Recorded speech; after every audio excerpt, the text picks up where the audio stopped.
जी अस्सलाम वालेकुम रहमतुल्लाहि व बरकातुहू।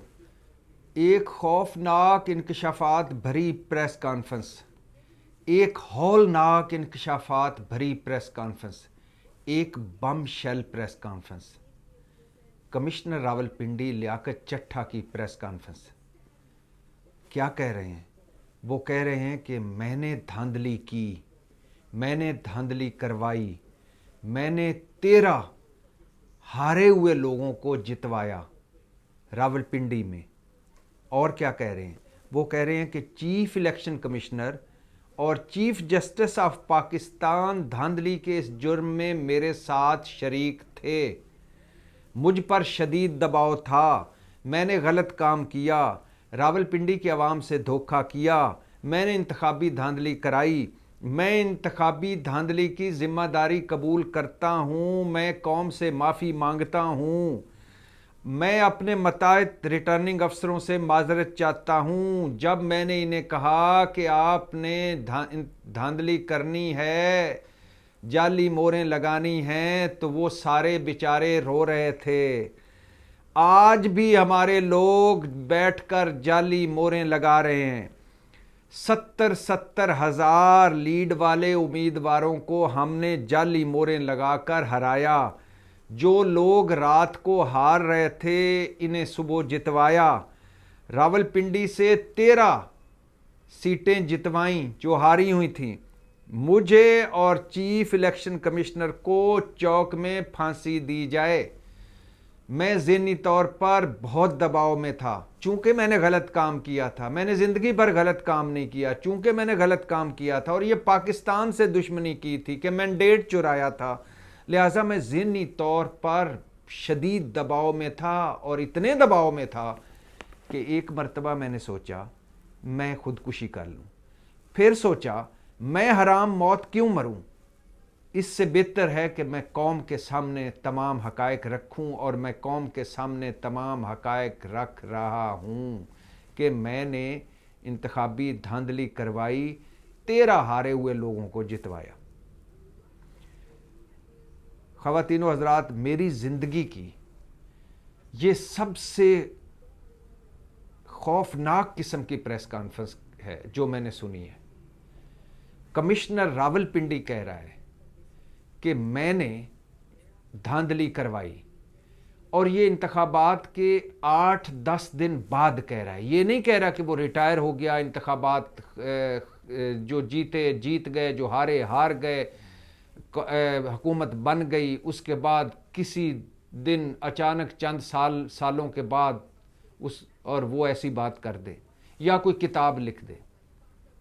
अभी हुकूमत नहीं बनी, अभी जीते हुए के नोटिफिकेशन हो रहे हैं। तो कमिश्नर रावलपिंडी बोल पड़ा है। रावलपिंडी डिवीजन मुल्क का सबसे अहम डिवीजन, जहां 45% सर्विंग आर्मी रहती है, जहां एजुकेशन लेवल बेहतर है, इस्लामाबाद कैपिटल से जुड़ा हुआ शहर, वहां का कमिश्नर कह रहा है कि हमने 13 हारे हुओं को जितवाया। और ये कौमी असम्बली की बात हो रही है, सूबाई असम्बली की बात नहीं हो रही। अब इस प्रेस कॉन्फ्रेंस पर बात करने से पहले और मज़ीद बात करने से पहले ज़रा सोचिए, और ये मंज़र जो इस वक्त पाकिस्तान का, इसको सामने रख कर सोचिए, क्या कुछ और तो नहीं होने जा रहा? कोई एमरजेंसी तो नहीं लग रही? कोई सेमी मार्शल लॉ तो नहीं आ रहा? हो क्या रहा है? मुल्क की सबसे बड़ी सियासी जमात कह रही है कि हमारी 85 सीटें हमसे छीन लेगी, 84 सीटें हमसे छीन ली गईं। 45 सीटों के फॉर्म 45 उन्होंने पेश कर दी इंटरनेशनल मीडिया के सामने, 45 सीटों के सबूत भी पेश कर दिए। मुल्क की दूसरी बड़ी सियासी जमात मुस्लिम लीग नून अभी तक इस चक्कर में है कि हुकूमत ले या ना ले, और ले तो पीपल्स पार्टी को कह रही है कि आज 2.5 साल आप हुकूमत करें, 2.5 साल हम हुकूमत करें, ताकि गुनाह सवाब के बराबर के शरीक हो। मुल्क की तीसरी बड़ी सियासी जमात पीपल्स पार्टी ब्लैक मेलिंग कर रही है।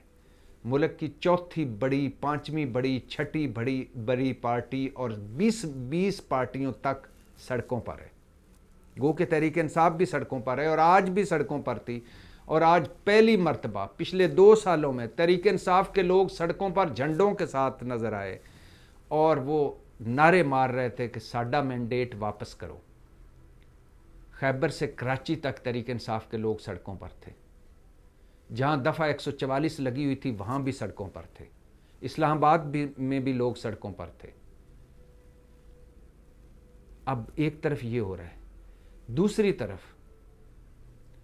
कमिश्नर रावलपिंडी अचानक सामने आता है और आकर कहता है कि मैंने भी धांधली करवाई और मेरे साथ चीफ इलेक्शन कमिश्नर भी शरीक हैं और चीफ जस्टिस ऑफ पाकिस्तान मतलब जस्टिस फाइज ईसा काजी भी मेरे साथ शामिल हैं इस धांधली में। गो के फाइज ईसा काजी साहब ने एक प्रेस बयान भी ठोका, एक साफ़ियों से बात भी की है और मैं हैरान हूँ कि चीफ जस्टिस ऑफ पाकिस्तान पर इल्ज़ाम लगे और वो प्रेस और वो सहाफ़ी को बुलाकर उससे गुफ्तगू कर ले। किसी मुल्क के चीफ जस्टिस ने ऐसा नहीं किया कि अगर उस पर इल्ज़ाम लगे तो वो उस प्रेस में चला जाए। इससे तो बेहतर था कि वो एक लार्जर बेंच बनाते अपने अलावा और कहते कि इस इल्ज़ाम का इस तहकीकात की जाए। वो ना बोलते, लार्जर बेंच बोलता।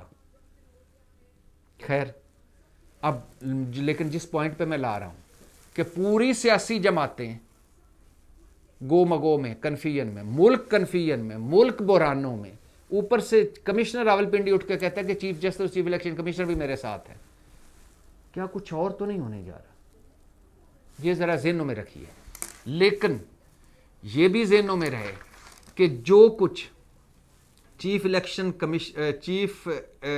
कमिश्नर के बारे में कहा जा रहा है, ये कमिश्नर रावलपिंडी अकेला नहीं है, पूरा मुल्क कह रहा है। और मैं सलाम पेश करता हूँ चीफ इलेक्शन कमिश्नर साहब बहादुर को और इलेक्शन कमीशन को कि मुल्क बुरानों में चला जाए, आइन टूट जाए, वोट की इज्जत तमाशा बन जाए, धांधली के रिकॉर्ड टूट जाए, आवाम सड़कों पर आ जाए। आप हर टेस्ट में, खा वो 2 सूबों का इलेक्शन हो, खा वो वफाक का इलेक्शन हो, खा वो इस्लामाबाद का बल्दियाती इलेक्शन हो, खा वो कराची का बल्दियाती इलेक्शन हो, खा वो पूरे मुल्क का जनरल इलेक्शन हो, आप हर इलेक्शन में आइन तोड़कर, हर इलेक्शन में जमहूरियत को पटरी से उतार कर, हर इलेक्शन में आइन की नए सिरे तशरीह करके, हर इलेक्शन में और हर इम्तिहान में फेल हो जाए, लेकिन आप ओहदे पर कायम हैं। चीफ इलेक्शन कमिश्नर साहब बहादुर, आपको सलाम। ऐसा शख्स मैंने नहीं देखा जिस पर इतने इल्ज़ामात हों और वो ओहदे पर कायम रहे। और इलेक्शन कमीशन के बाकी मेंबरान को भी सलाम कि आपकी हिम्मत और आपका हौसला है कि अभी तक ओहदों पर कायम है आप। अब आ जाइए वापस कमिश्नर रावलपिंडी पर। सबसे पहले तो कमिश्नर रावलपिंडी लियाकत चट्टा साहब, आपके सच को सलाम, आपके हौसले और हिम्मत को सलाम। चट्टा साहब, हो सकता है कि आपको ही मुजरम साबित कर दिया जाए, जैसा कि पंजाब हुकूमत के वज़ीर इत्तलात आमिर मीर तो बोल पड़े ना कि ज़हनी मरीज़ है। पता नहीं वो इतने बड़े डॉक्टर कहाँ से हो गए कि एक जो कमिश्नर रावलपिंडी है, जो इस वक्त पूरा पिंडी डिवीज़न चला रहा है, उसने एक प्रेस से बात कर ली और इनको लाहौर में बैठकर, इतने बड़े डॉक्टर हैं कि इनको पता चल गया ये ज़हनी मरीज़ है।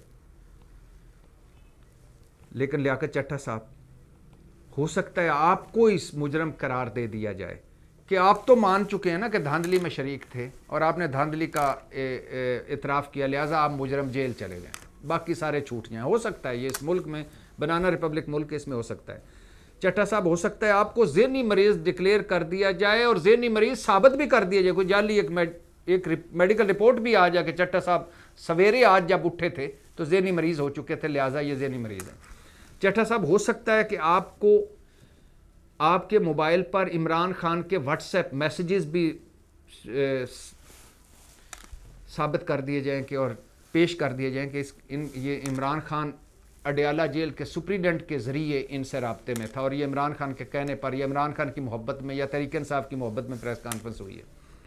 चट्टा साहब, हो सकता है कि आप ही कुछ प्रेस कॉन्फ्रेंस कर दें चंद दिनों बाद या चंद घंटों बाद या चंद हफ्तों बाद या चंद महीनों बाद कि हाँ, मैं चूँकि Pakistani cricket team world cup में हार गई थी, हमारी अंडर 19 भी हार गई थी और मुल्क में बारिश नहीं हो रही थी, मैं ज़हनी प्रेशर में था, दबाव में था, इसलिए मैंने ये प्रेस कॉन्फ्रेंस कर दी। मतलब आप भी प्रेस कॉन्फ्रेंस कर दें कि मैंने जो पहली प्रेस कॉन्फ्रेंस की है वो गलत की है।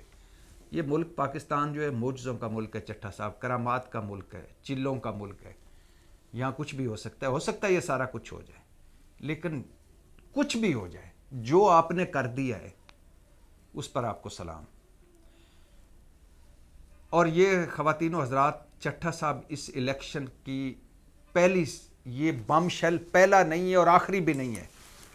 पोलिंग डे से पहले और पोलिंग डे के बाद जो कुछ इस इलेक्शन में हुआ है, इस इलेक्शन के हवाले से, पोलिंग डे से पहले जो कुछ हुआ है आपके सामने ही है, और पोलिंग डे के बाद जो कुछ हुआ है। पोलिंग डे से पहले की मेरी मुराद है कि उम्मीदवारों को पकड़ने से, क्रैकडाउन, चादर चार दीवारी, इंसानी हकूक, तजवीज़ कुनंदे, तायद कुनंदे पकड़े गए, सब कुछ पामाल हुआ है। और इसके अलावा वोट कागजात छीनना, कागजात नामजदगी फाड़ना, इसके अलावा जेलें, हवालातें, पर्चे, मुकदमे, तहरीक इंसाफ के ख़िलाफ़, रैली की, कार्नर मीटिंग तक की इजाज़त ना होना, बल्ला छीन लेना, फ़ायज़ ईसा काजी बेंच ने जो छीना। तो सारों का सारा जो कुछ इलेक्शन से पहले हुआ और जो कुछ इलेक्शन डे के बाद हुआ, ऐसा हमारी 76 साल तारीख़ में नहीं हुआ। ये हर धांधली ज़दा इलेक्शन का दादा इलेक्शन था, दादा इलेक्शन निकला है। अच्छा, और गली मोहल्लों में जाकर लोगों से पूछें, ये कमिश्नर रावलपिंडी जो बात कर रहे हैं, जिस हिसाब से भी कर रहे हैं वो छोड़ दें। गली मोहल्लों में ये बातें हो रही हैं। अच्छा, चूंकि रावलपिंडी की बात हो रही है, कमिश्नर रावलपिंडी ने बात की, तो रावलपिंडी चले जाएं। मुस्लिम लीग का जो सबसे फेवरेट उम्मीदवार है हनीफ अब्बासी साहब के बारे में कहा, रावलपिंडी के लोग कह रहे हैं कि वो एक यूसी से जीते थे, बाकी सारे उम्मीदवारों को तो छोड़ देना। और अक्सरियत की जिनकी ज़मानतें ज़ब्त हो चुकी थीं, जिनको खुद भी पता चल चुका था, जो अपने डेरे, अपनी बैठकों, अपने इंतखाबी दफ्तरों की लाइटें ऑफ करके पर मायूसी में घर जाके सो चुके थे, रात को हार चुके थे, वो सुबह जीत चुके थे। मुबैना तौर पर, मुबैना का लफ्ज़ इसलिए इस्तेमाल कर रहा हूँ कि कमिश्नर रावलपिंडी से जब पूछा गया कि आपके पास क्या सबूत है, उन्होंने कहा कि रावलपिंडी के फार्म 45, मतलब फार्म 45 भी अगर इकट्ठे करके उनका रिजल्ट देख लिया जाए तो पता चल जाएगा कि कौन सा हारा हुआ था जो जीत गया। 13 वो कहते हैं हारे हुए थे जो जीत गए। लेकिन उनका एक बड़ा ख़तरनाक बयान चल है कि अभी भी हमारे लोग बैठकर जाली मोहरें लगा रहे हैं, मतलब फार्म 45 बनाए जा रहे होंगे, मतलब फार्म 47 मॉडिफाई किए जा रहे होंगे। बहुत बड़ा बयान है ये, बहुत बड़ी प्रेस कॉन्फ्रेंस है, हौलनाक प्रेस कॉन्फ्रेंस है, खौफनाक प्रेस कॉन्फ्रेंस है, बम शेल प्रेस कॉन्फ्रेंस है। और चट्टा साहब की हिम्मत और हौसले को सलाम करके और इस खदशे को सामने रख के कि मुल्क किसी और तरफ तो नहीं चल पड़ा, कुछ और तो नहीं होने जा रहा, तज़्यी हो सकता है, लेकिन ये बताता चलूँ कि इस इलेक्शन से बड़ी धांधली ज़दा कोई और इलेक्शन नहीं हमारी 76 साल तारीख में नहीं था, जितनी धांधली आप हुई। यानी आप अंदाज़ा करें कि मुस्लिम लीग नून के बारे में कहा जा रहा है कि उसकी टोटल सीटें अगर मार्जिन के साथ उसको शामिल करके कि चलो दे दो, ये भी दे दो, ये भी, 30 सीटों के अलावा उसकी सीटें नहीं थी, ज़्यादा से ज़्यादा 30 सीटें थी। और तहरीक इंसाफ की कम अज़ कम जो लोग कह रहे हैं वो 140 सीटें थी और 150 सीट, 140 और 150 के दरमियान। जो कुछ भी हुआ ये उसके पहला कतरा है और ये कहानियाँ सामने आती रहेंगी। अल्लाह मेरे मुल्क और मेरी कौम पर रहम करे। बहुत नाजुक लम्हे हैं, अल्लाह फजल करे। पाकिस्तान जिंदाबाद।